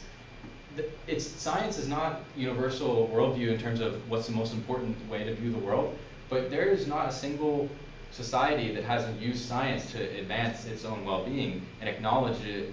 Maybe they don't call it science necessarily, but there is not a single society that doesn't use technology or to agree that we can objectively describe the universe around us and make advancements. I think that, we were talking about Islamic, fundamentalism. I think we were talking about in kind of very broad strokes, but there's a rich scientific Islamic tradition, very rich, incredibly rich, it's not that Islam is opposed to science. In fact, it incorporates it in many regards. And science and objective, study of reality, while it may not be the paramount thing next to maybe someone's religion, is incredibly universal. And I think that people would acknowledge, by and large, regardless of your religion or worldview, certain scientific realities. Well, I'm saying And that if this can be established as one of those realities, then it can appeal. the logic of scientific objectivity is in some sense universal when your other is nature, but when your other is a social system or when your other is imaginary, then it complicates things. And so what I'm saying is that the fundamental distinction I'm trying to introduce here is that yes, science is universal in terms of the other as nature, but science is not universal as soon as we're talking about the other as social systems. So I will give the example of a structural anthropologist, Claude Levi-Strauss. I've told Marta about this example from Claude Levi-Strauss, where he had two chiefs from two different communities draw a map of the community. And there were two neighboring communities. And each chief drew a different map. And then, of course, the two chiefs drew a different map. So then one of Claude Levi-Strauss's research assistants said, well, why don't we just take a helicopter and go over the community and then draw an objective map? And so that's the scientific way to go about it, right? You just say, let's draw an objective map of the community so that we can clear these differences out between the chiefs. But it didn't work. It's exactly the same problem as the global warming and the telling people what to do. The chiefs' maps were laden with social meaning. They were laden with the social power and the social dynamics and the ritual and the historical. It's precisely the problem between the Palestinians and Israeli people. You can't just do a geographic survey of the community and be like, here's objectively where you guys are and here's objectively where you guys are, because the Palestinians and the Israelites have all of this religious historical meaning that they're overlapping onto the territory, which... Because they have simply a conflict of values. What for them is their domain is the other's their domain. There is no scientific solution. You can make a map so that they can more easily draw the dividing line, if ever they are willing to draw a dividing line, but it's a conflict of values. You don't solve it by science. I'm saying, that's what I'm saying. What the global brain vision should do is to try to formulate values that are universal and package them in such a way that people can connect them to their local values and see that, yeah, actually maybe what he's saying is kind of like what we call love or what we call freedom or what we call this or that. But Francis, if they do this process, it's only because they accept you as their leader. There's no other way they would consider. Maybe what he says really names the things that I do like. Like, why would they actually go through that process? I mean, why do you read books? Why do you listen to seminars? Because you think maybe that guy has some insights that will make things clearer for me. I mean, all these videos on YouTube and on TEDx, they all try to convince people to look at things differently, and they're very popular because people want to look at things differently. Mm-hmm. I don't say it's easy, but it's possible. That's what people do all the time. I think that's a good point in terms of strategy. And this is kind of why I mentioned maybe we can connect it to religious movements or to maybe political movements that already are established. Mm-hmm. Sure, we necessarily can't go there and say this is the way that the world is and you should live this way. But if you convince key members of society that that's the way, then people fall in line, or that's at least the way the theory goes. I don't think it's a question of convincing people of a particular point of view. What you need is change their thinking, and changing their thinking is a process that will take years, if not decades. Yeah, but what about people who want to change your thinking, Francis? Maybe your thinking. Well, it's very good that they change my thinking. My thinking is very open to being changed. I think so. I guess in my mind, it's a combination both over time. I think you have to show results. So it's kind of like a two-pronged effort. I mean, and that's basically what we were talking about. It's a two-pronged effort. On the one hand, you have to be, building systems and giving people alternatives and building a process, and over time people will change people's minds, and that they'll see it, or maybe they see the good results, and that helps change their mind. It's often just a question that people haven't thought of a particular solution. That's for me what synergy is. You have something that seems to be a conflict, I want A, you want B, we are in conflict, and then somebody else could say, yeah, but what if we would go for C, then maybe you would both be better off, and then say, yeah, let's go for C, actually that's even better. C is nice. And what we should It's be much producing, it should be those seeds, like, Yeah. but when you say, okay, when people get specific, ideas how to operate, how to do things in a better way, they will like them, and the solutions are not there yet, but like we will have them. But like discursively, this is the structure of all revolutions that have failed. Like we are good guys, we have really good intentions. We were just peace, love, and like and we will figure things out. Like while we are going. Like of course we will have good ideas and people will follow. Like the more people will follow, the more good solutions we will have, and so on. So like for me, like the global brain, like. Movement or whatever, if it is like supposed to be convincing to me, and I know like I should be convincing myself now, it's like let's have those good solutions in place, which were and I'm being a philologist, I hate language as a means of like as hoping that language, concepts, unifying ideas will do the trick for us. We'll like okay, we'll believe in them, but what's in there, it's really what matters. Do we have those solutions or not? Like, I agree. I mean, what convinced people to use the internet? It was not Tim Berners-Lee who said the internet is great, we should all use it. And But Tim Berners-Lee giving you a computer and say, now play with it there, click on that link, and you go to a completely different computer in a different country. Say, wow. That's nice. I also want that. And people couldn't even name it; they just were using it. Yeah. And this is what this is what convinced, and this is what has power to change the world. Yeah. Not No, but that's what I'm saying. But like, Yeah. if the offer networks go like I think I liked Marjorie your example of emphasizing the power of capitalism to change everything over the last 400 years, because Marx referred to capital as a universality that just was universal. And I think that the offer networks as a concept speaks to that similar dimension, that there's some sort of universal social sharing principle that spreads globally, and if that universal social sharing principle spreads globally, it would not have needed any, like your Tim Berners-Lee example, it would not have needed any linguistic convincing, any narrative convincing, it just is, But the two go together, because if I put you in front of this first Tim Berners-Lee World Wide Web thing, and you're savvy enough that you dare to click on it and you see how it works, you will be convinced. But your friends who may never have touched a computer, you want to demonstrate it, and say, no, I don't know anything about computers. You will need a bit of a narrative convincing to get your friends to come and play with the computer. And then maybe the friend will also, actually it's not as complicated as I thought it would be. It's really nice actually. So you need both.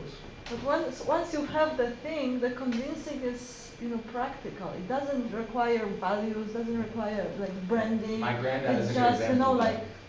No, but the branding is still part of the convincing. I mean, Apple wouldn't sell us many products if they didn't have the Apple brand. If they would call each of their products under a different name and they would put them all under different brands and all different names. But this is precisely the logic which creates those power centers, which you name as the like the opposite pole of what you want to achieve. And No, but Apple is an example of a commercial organization. That's not what we want. We want the offer network as the commons, the global commons.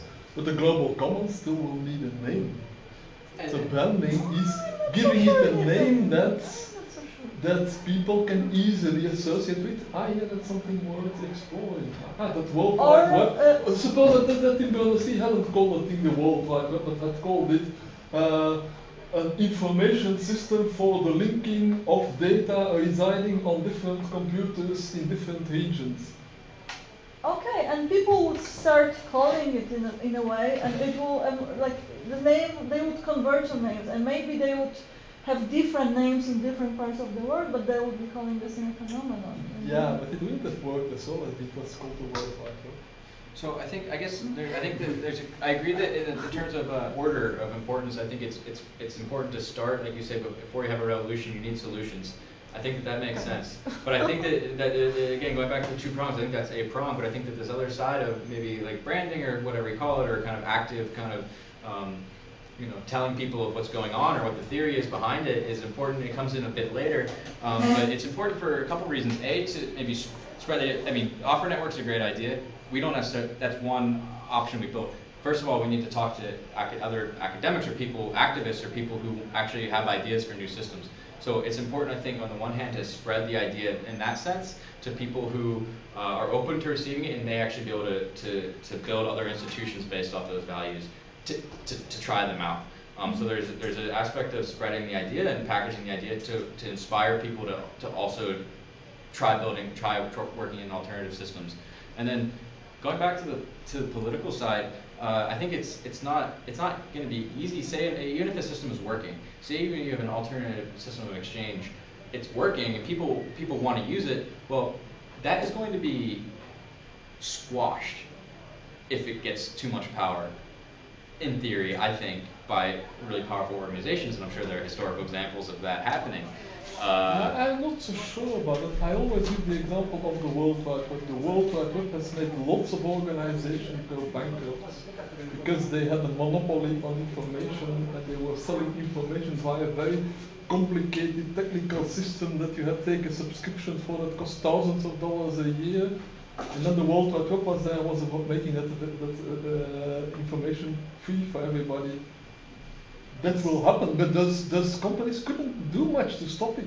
And also with, for instance, with Christianity, it wasn't like they agreed from the very beginning what the idea is going to be like. There were several meetings that the bishops had over hundreds of years to, kind of define the trinity of the concepts and things like this. Or if you think about, for instance, the climate change, it's just been for decades. It was the turf of geographers and meteorologists and biology people, and now it's kind of, you could say that it's kind of hijacked by the companies also, because clean tech is suddenly a huge area of business, and the biologist people are, they're kind of miffed that what are these inborn guys doing with our idea, but I think that is actually the way how you end up engaging larger groups. It's cool because when they come with their ideas and concepts, what's meaningful for them, they will change the ideology a bit by engaging with it. So I wouldn't think, you might have this kind of a message that you want to spread, but over the course of spreading it is bound to change. So I wouldn't be too worried about that in advance.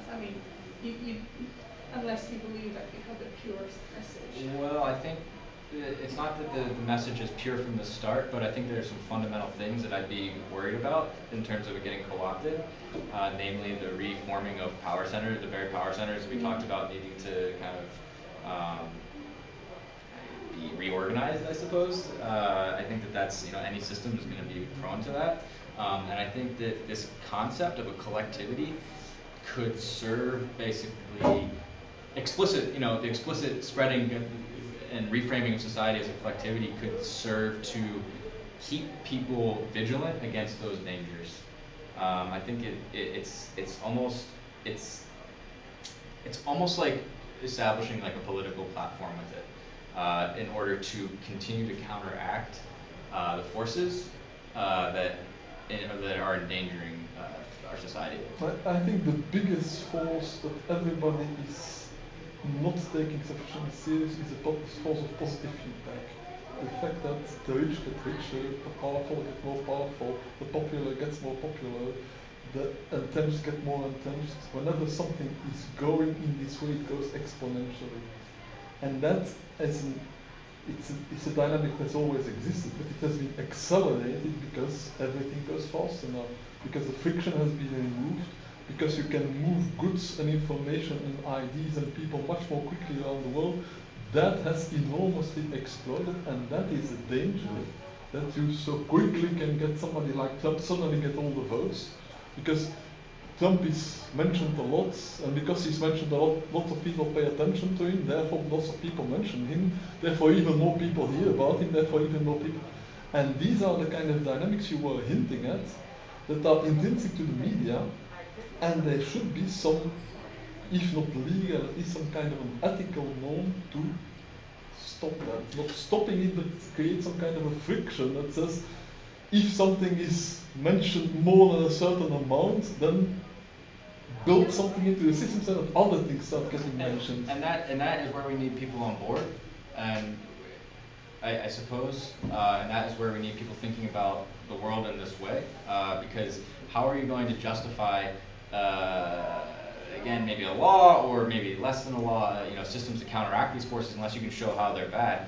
And then you need to make people aware of kind of how things are working. Exactly, but there is a lot of research about it. For example, groupthink is a well-established example where this kind of positive feedback of if you have a group where a few people start convincing the others, and in the end everybody's convinced, as a group they make much worse decisions than if people think for themselves.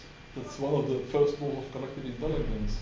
So if you can make people more aware of that, then you can start building in. That's why, for example, they developed the Delphi procedure, which is a procedure of collective decision making that explicitly avoids the groupthink by not letting people say their, by not letting people react to other people's opinions unless everybody has put his own opinion. So the people are not influenced by others before they formulate their own opinion. Yeah. It's one of the methods you can implement. And I think that that's great, and I think the methods like that could be inspired by the concept of the superorganism and the importance of information networks and the idea of collective intelligence as our fundamental reality in the way we act. Those kind of systems might get more popular, or might get tried more often, or taken more seriously. I have some other questions here. I realize we're probably running out of time. We have viewers in Ukraine, and they've just mailed the question. Okay. Ukraine, all right. Fancy. Global brain. Here it is. All right, I'm going to read. Yeah, I'll read it out loud. Discourse ethics, for example, Habermas and Apel, consists of conversations about ideas in civic or community contexts marked by diversity of perspectives requiring thoughtful public engagement. For public discourse ethics to be successful, there must be an effective level of civility between people or persons involved. Could we think about discourse ethics as prescriptive, normative, foundation for interactions in global social structures? From Yuri Dyachenko from Ukraine. No pressure. No, I think definitely that, a certain level of civility is required to have productive discussions across. I think that, and that is not always easy to. In order to have that, you have to have a mutual understanding of the participants, some sort of shared values, I think, who are participating in the discussion. You have to have grounds of interacting. For example, in church, as an example, everyone is very polite, and everyone, now church is not necessarily a decision-making platform, but you have very civil interactions. There's a code of conduct, and I think in parliamentary procedure, you have a similar kind of, you're supposed to not interrupt people, or and there are codes of interaction that are kind of established. I think that's absolutely necessary, and I think, again, maybe this idea of a superorganism or a compelling idea of a global brain could actually help lay a foundation for people to interact on a certain level in a certain way that is geared towards productive conversations. So I think it's definitely necessary. Otherwise, it devolves quickly. If everyone was here to start interrupting me, we wouldn't have a conversation at all. So, well, I want to add something, which is that in the beginning of the internet, they developed some kind of a code of communication. It was called netiquette, in which there were a couple of rules like that, because email conversations tend to quickly explode into what's called a flame war. And it is because the medium make certain normal rules of discourse or conversation not so obvious. And that is why when you change the medium so that you have different kind of conversations, different kind of communications, you reach more people more quickly in different ways, you need new rules. And these rules can in part be inspired by the existing rules about discourse, like for example, not interrupting, not shouting, giving everybody the time to finish his sentence, etc. But these kind of rules, they need time to develop, and I think we should put more effort into developing these kind of rules of netiquette. And the netiquette rules that were there, let's say, in the 1990s, most people nowadays, they've never learned them. Because, yeah, That's I don't actually know why. true. I remember reading those because at the time you were it was very rare to have an intimate connection, and all our university, all the students were supposed to go through those rules. Currently it's like a 2-year-old with a computer in their hands and they never learn. Yeah. In a sense, the internet has democratized too quickly, so Yeah. that people just started using the technology without learning these kind of rules of how they use it this productively. Yeah, I And wonder if productively they- means, among others, netiquette, saying things in such a way that you don't provoke other people, and don't upset people, or don't bombard people with too much information, etc. I wonder if they are taught anywhere anymore. It's like when you want to drive a car, you have to take courses and classes. It would be good to have courses like that for internet use. It should be probably at primary schools now. Yeah. I suppose they do like that in some schools. I haven't yet seen it in the course of my job. Like writing email. Yeah, but it's more like They already know how to use lottery. it, that's the thing. They learn at home just to, Yeah. you know, we get people have phones now. Via feedback, Yeah. So I think we're more or less out of time. I don't know how long we have the room for. Oh, do you have a comment? Why you think the future of global brain is scalable state with appropriate network? What's the meaning of scalable? Sustainable?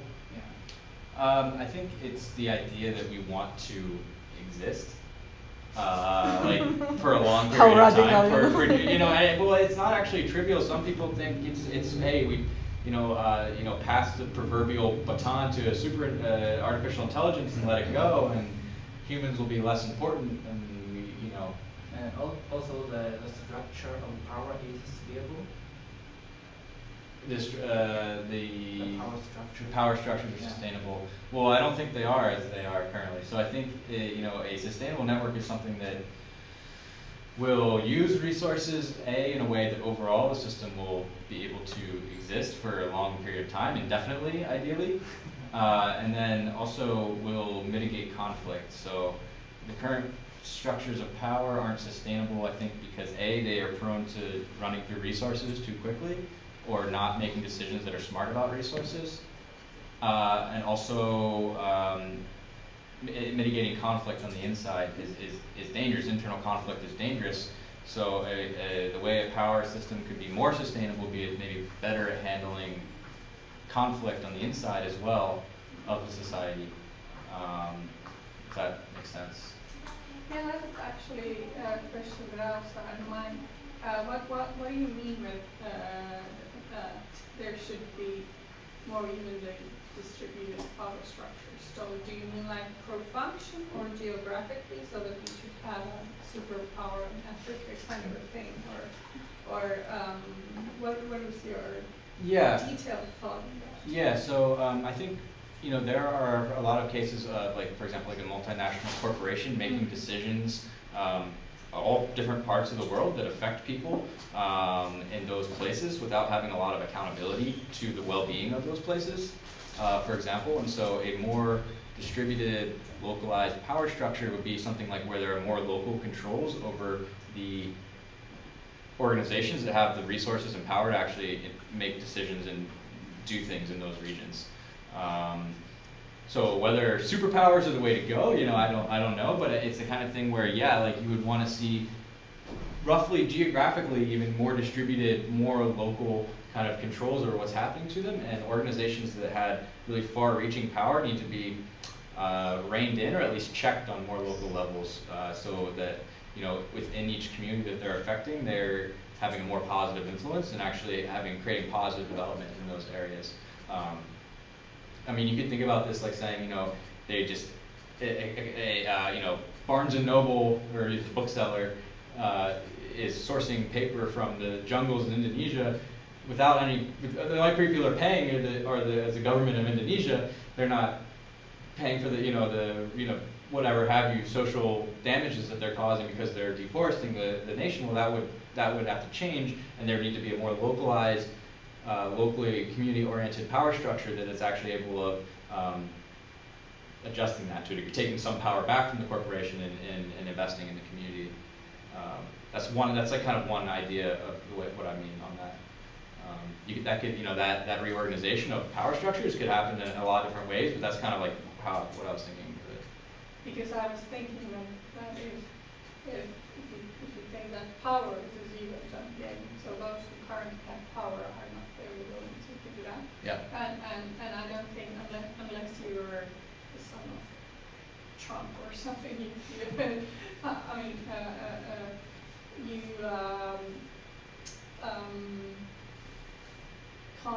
very easily affect what's happening on the top levels,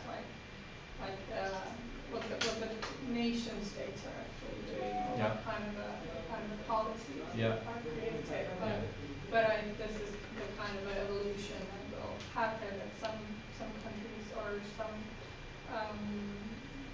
businesses will die out or become less relevant, and others will increase in power like in a natural way. So I'm not sure what you thought that could be done, like specifically through activism of global brain to change the power structure. Do you have something in mind, like something practical that could be done? Yeah, I mean, I think the specific political initiatives come out of this, right? Because it's acknowledged the collectivity. So, like for example, something like if you want to maybe increase.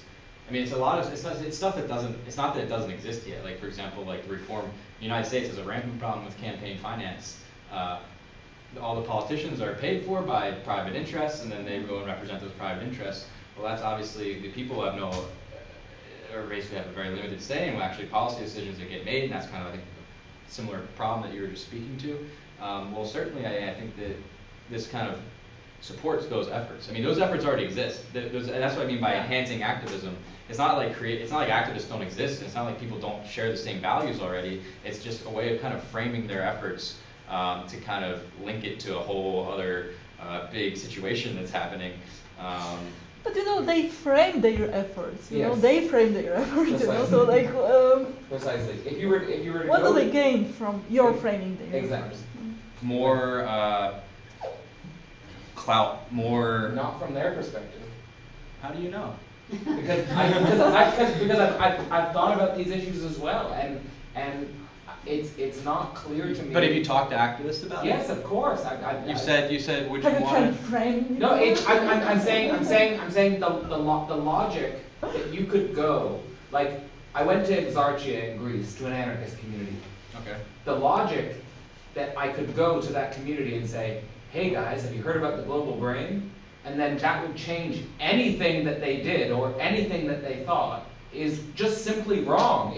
They already have their own frame. Well, they don't want your frame. If you can't change people's frames, then.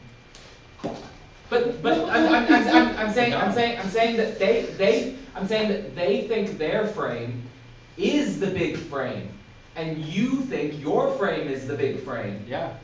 But So what we should find is a common thing we can integrate. no, I'm saying we have to meta-analyze frames. There is no common frame. There is a common. I think share. there is common. I think there there are. is much more commonality. There's commonality, and I think that the global brain actually is unique in that it can provide that commonality. I'm not saying everyone will take to it, but I think that we need to try to do it because I think it's a unique idea that actually can provide commonality where most ideas can't. I think in my opinion we have a problem with the social space that is analogous to the way in which people thought in a Newtonian and an Einsteinian frame. That in Newtonian space, there's an absolute container, and in Einsteinian space, the curvature comes from within.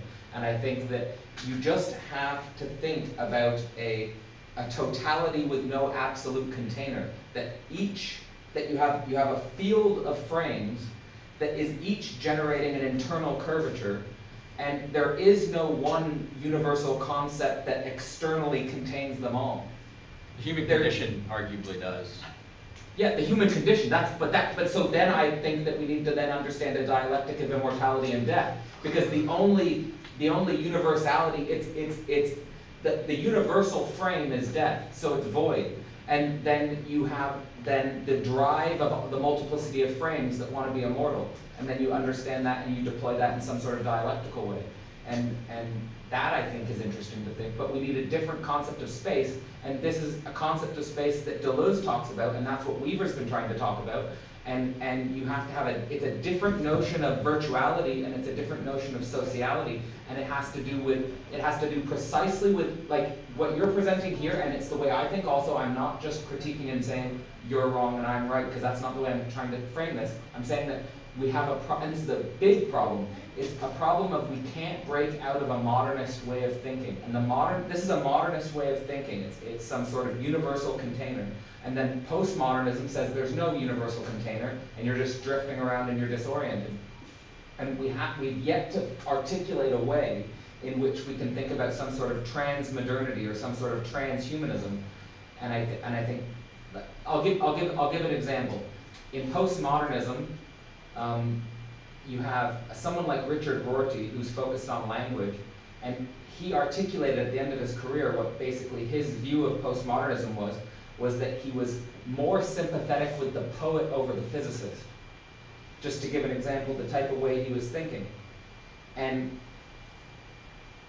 I think that what that speaks to is we need to realize that the fundamental reality isn't natural selection, or the fundamental reality isn't collective intelligence.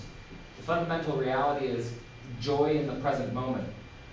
And joy in the present moment is what people really care about. And so in other words, the global brain image as a total image gives you a tremendous amount of joy. But if you go to Exarchia in Greece, nothing. Like maybe you'll increase their suffering. I don't know. No, I mean, the argument is that it posits a world where people find more joy. And if it can be successful and then spread, and more successful and spread, and that goes back and forth, and I think that you do need both to a degree. I do think I agree with Marta that probably, and it seems like everyone, that spreading in actual systems that work is more important than spreading the idea just alone without any kind of filling. I think the global brain is unique in that it can provide both the note of commonality that can help it spread, but also the filling that will actually make people have it and be good. But I forget, what was your point again? I think we're speaking about an evolutionary process. The system at the moment works not very well. We would like it to change. That means some new ideas need to be injected, and it's not as if those new ideas will be the absolute thing. It's that these new ideas will bring a bit of movement into things, so that the things that are stuck now will start to move, and that people that thought that they were at opposite ends may find out that actually they're not that different, and that they have much more in common, and that they're all citizens of planet Earth, and therefore it's better to work together in a synergetic, ecological, ecosystemic way, and that the global brain may be one way to put a name on this phenomenon, but we can have other names like communism or synergy or whatever.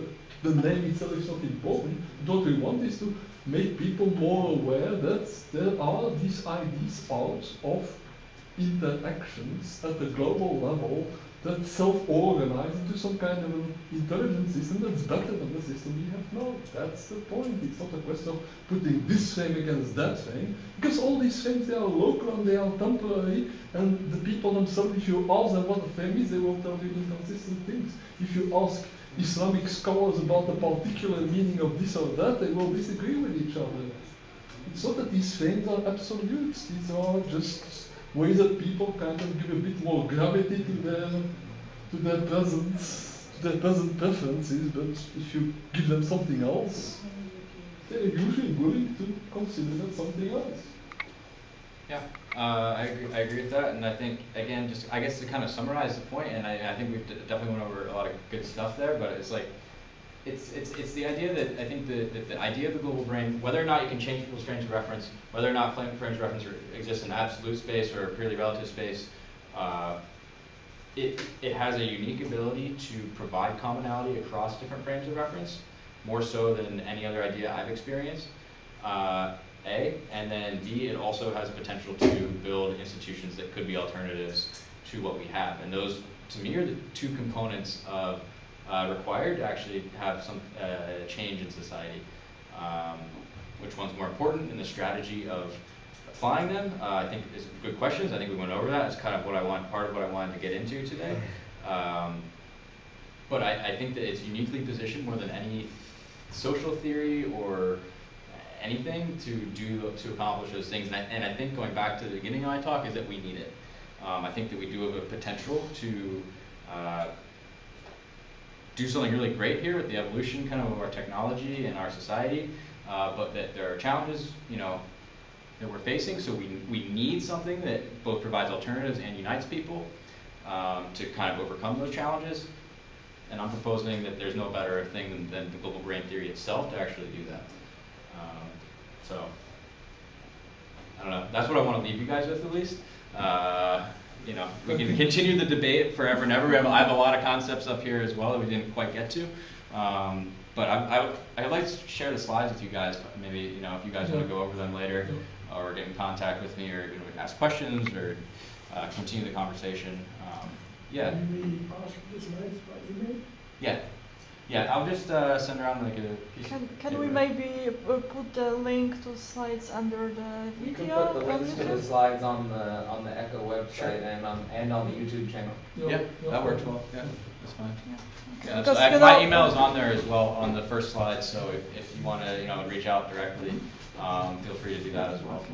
On the YouTube channel, the first slide just froze, so there's continuously only the title, and I was recording, I was Oh, great. Okay. But probably the link to the actual slides would be better. Okay. Sure. I'll give. Well, let me generate the link, and then. I have the link you've sent me. It's not the same. Oh no, it should be the same. Okay. I don't. Yeah. No, that should be shareable. Okay, so I'm stopping the. Okay. Yeah. All good.